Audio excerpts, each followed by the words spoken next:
Disappearance and Return. Willow Creek, Oregon. Sarah Whitmore walked slowly down the road leading to her home, her eyes empty as if she didn't recognize this place.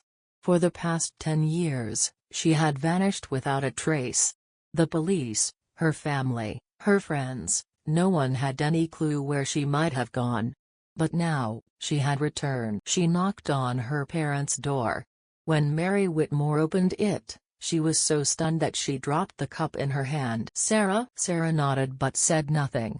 Mary hugged her daughter tightly, tears streaming down her face. "Oh my God, where have you been for the past 10 years?" Sarah remained silent. She seemed to remember nothing. The police were quickly called. Neighbors gathered around, whispering about the strange return of the girl who had been missing for a decade. Sheriff Tom Briggs arrived shortly after, taking Sarah to the station to get her statement. But the strange thing was, every question about the past 10 years went unanswered. She didn't remember where she had been, who she had met, and there were no signs of injury or malnutrition.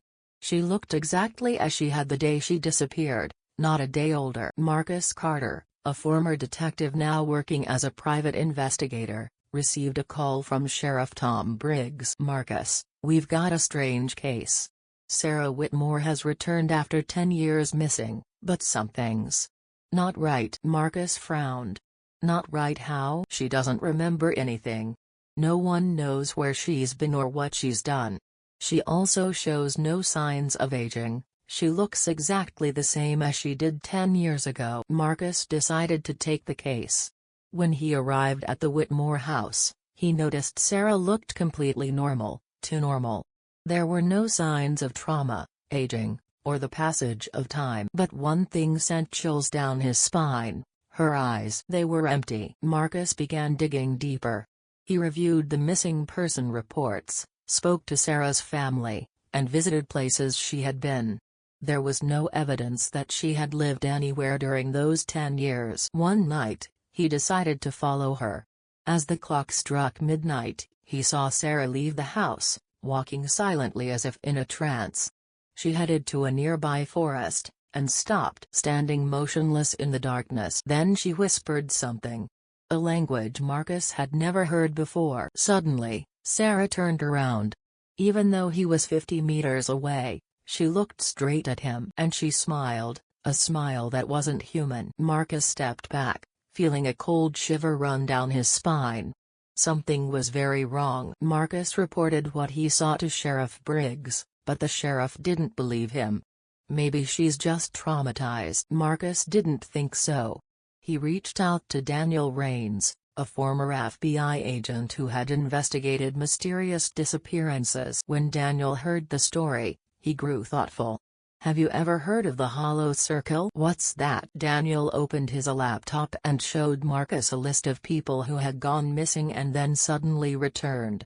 They all had one thing in common: none of them remembered what had happened, and all of them acted strangely. Sarah was just one of them. Marcus took a sip of coffee, staring at the list.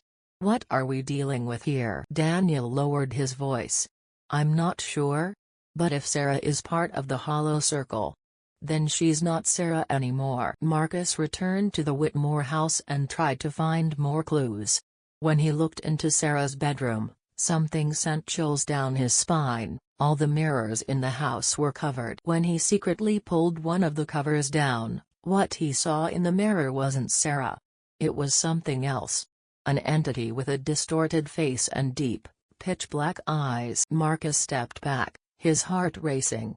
He turned to look at Sarah. She was still standing there, but something had changed. Not in her appearance, but in her aura.